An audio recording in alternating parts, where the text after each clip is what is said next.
on the Pacific Northwest, and literally we're driving through and like seeing redwoods and seeing waterfalls and all this stuff, and my kids are like, it's like Copper Creek in real life. Like, look, I got to be honest with you. I love everything about this resort except actually staying here.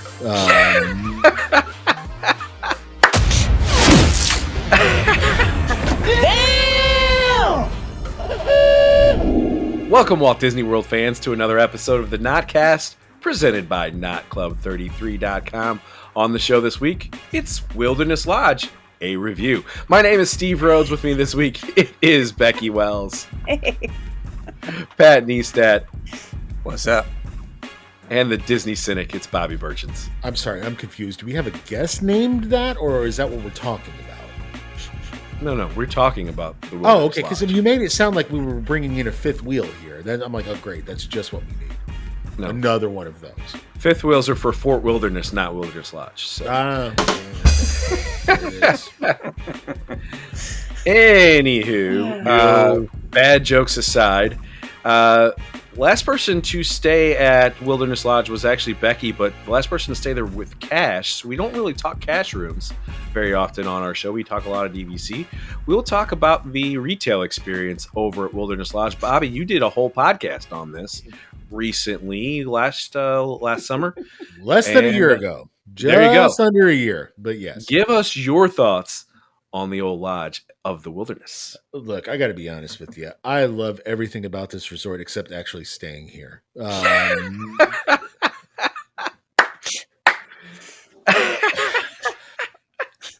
It's a great, gorgeous lobby. It absolutely is. The food is pretty damn good. I mean, they don't have a lot of variety, but they have a lot of good fare there.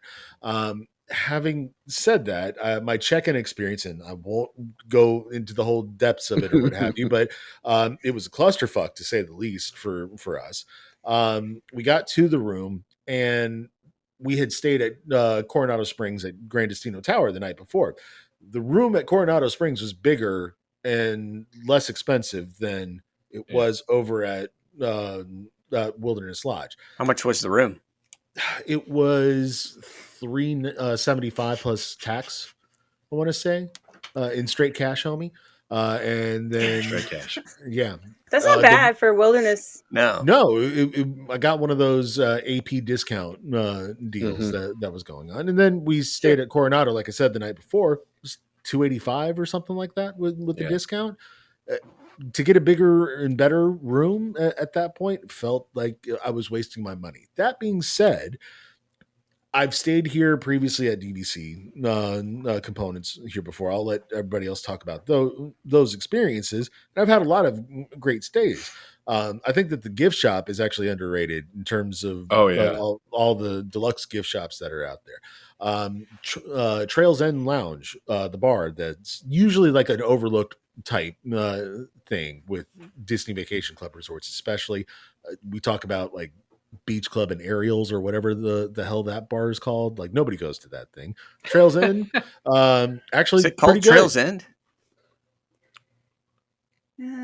Territory Lounge. Territory Lounge. Oh, excuse me. Yeah. What is Trails End? Where does that come from?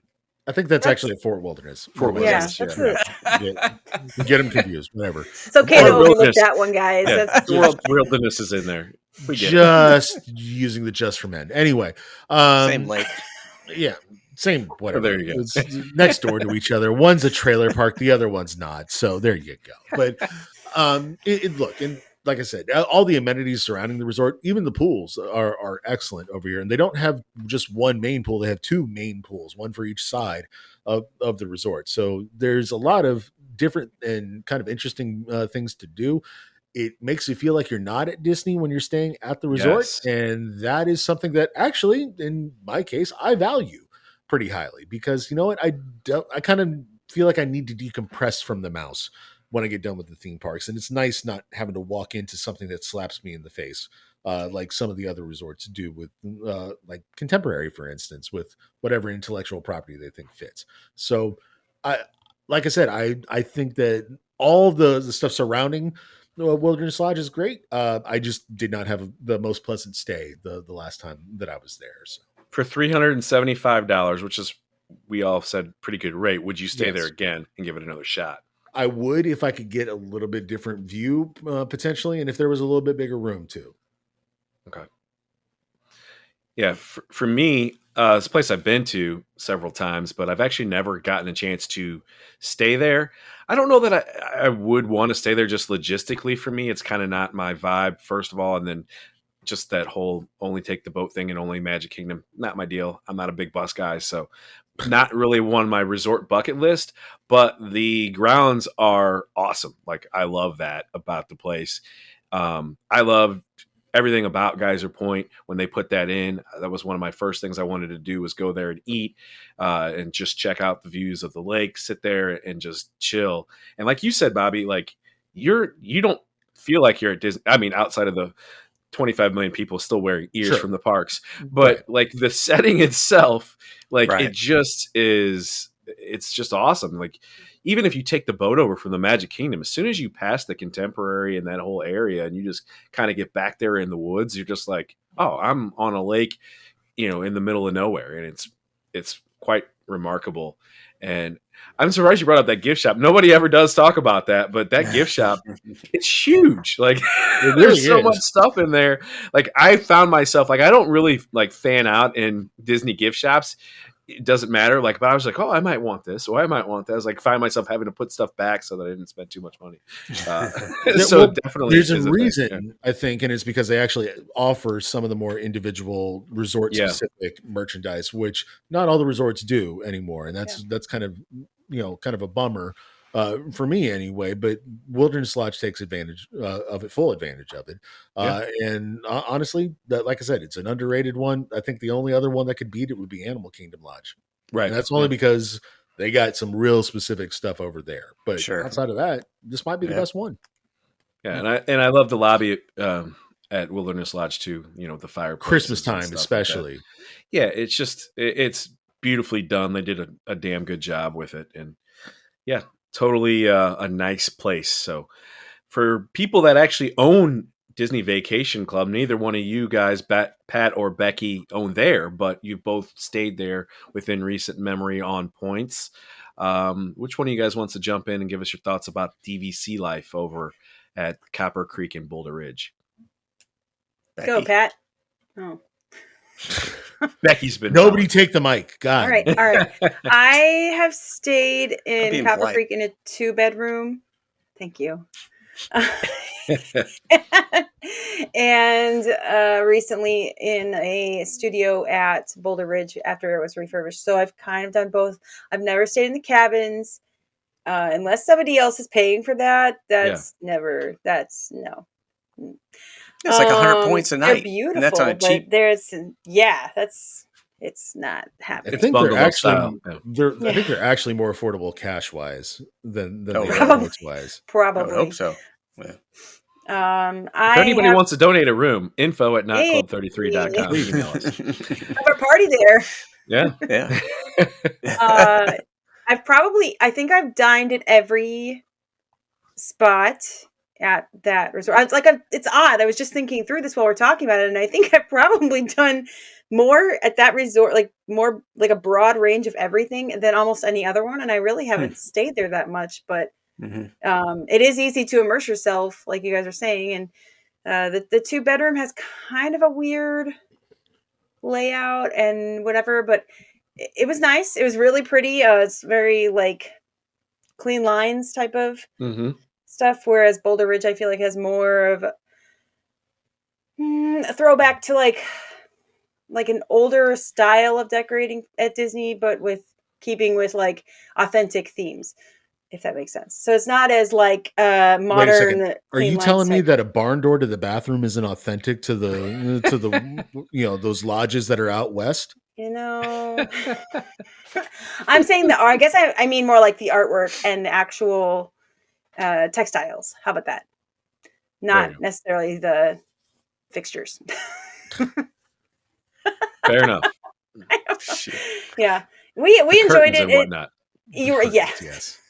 They do close. It's a plus. Oh, shots fired. Yeah, yes, sir. Bay Lake. So we like that there's a scavenger hunt that you can do at that resort.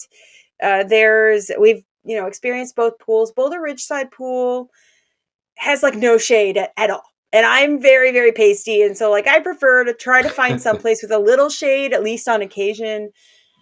It's okay. The workout room is fine. The Copper Creek side has a water slide, and if it's not super packed, then it's very relaxing. But once it gets full there, it's like nowhere to go. So, but we've taken the boat over to Magic Kingdom.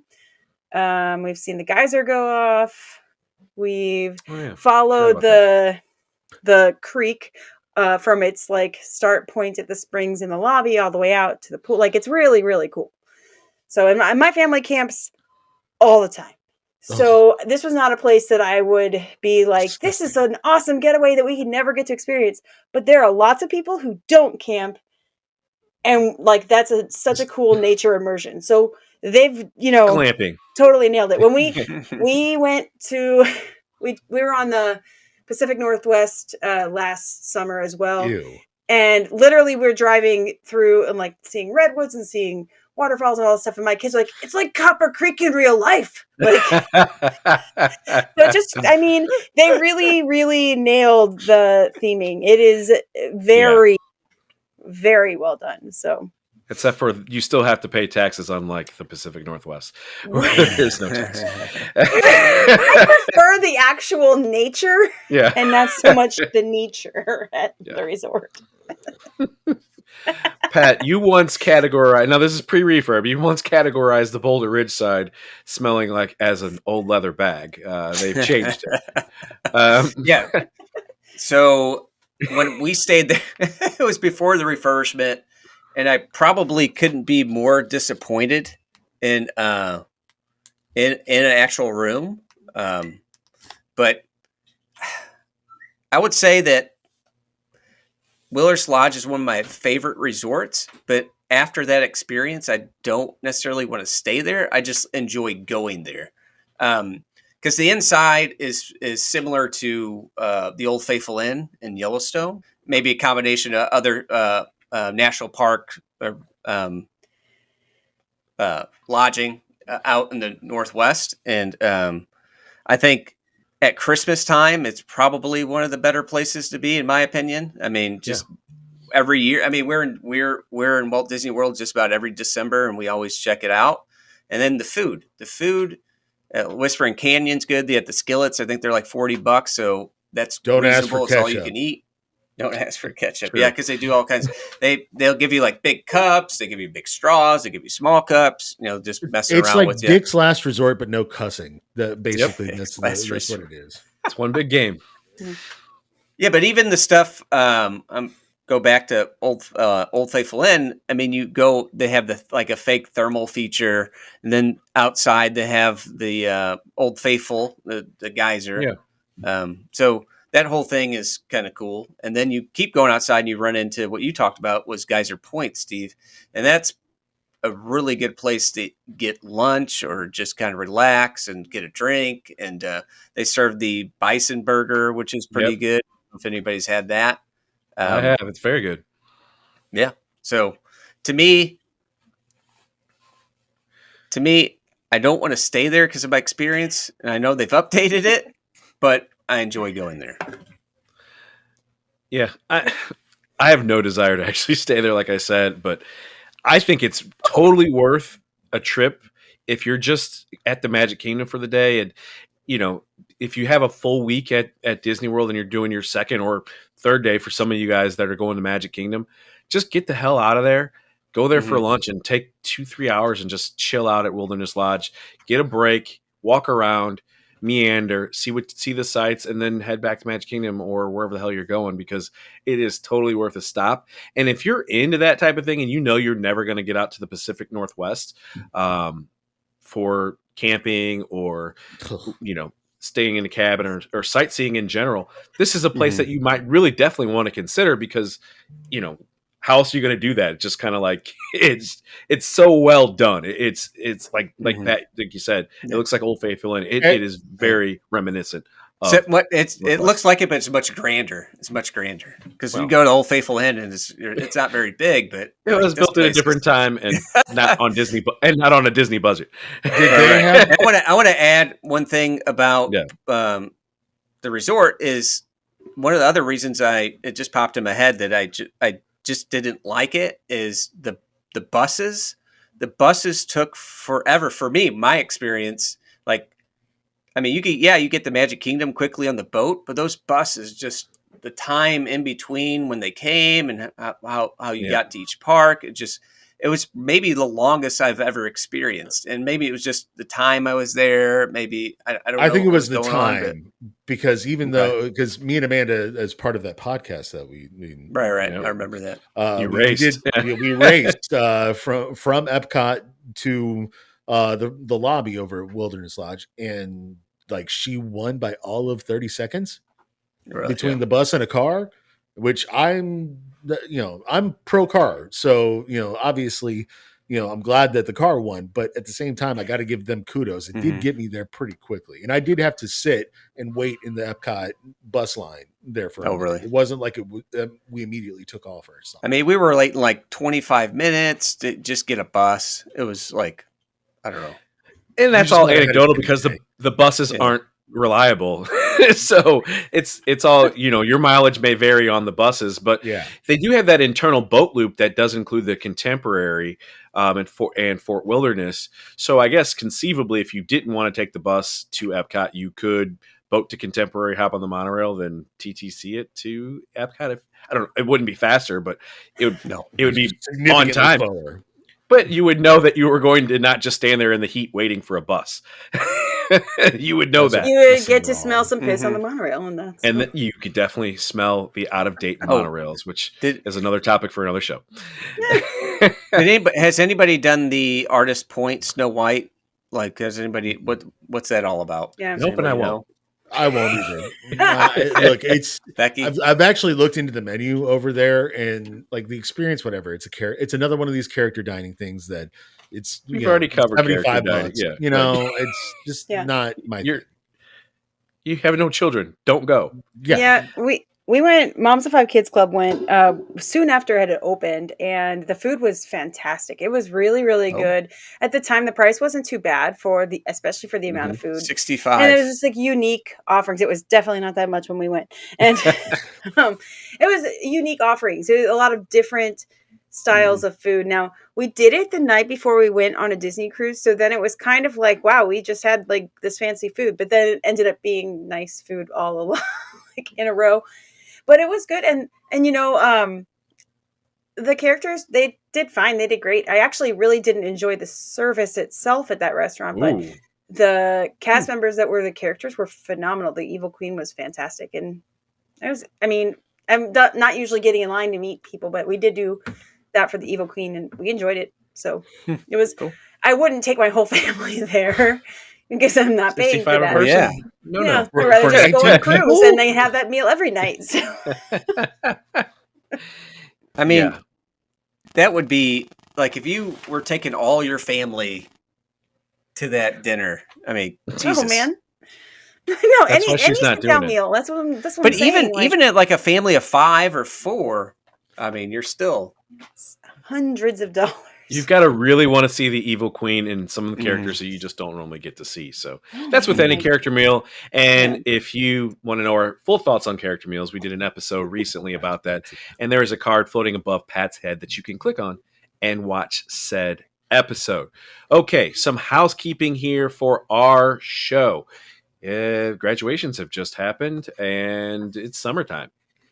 So summertime means that we all kind of take hiatus as our kids are out of school. We go on vacations and we're all over the place. So I don't get as much chance to edit and we don't get as much chance to come together to record these shows. So we'll be uploading sporadically these notcasts throughout the summer. We will have some alternative content on the channel.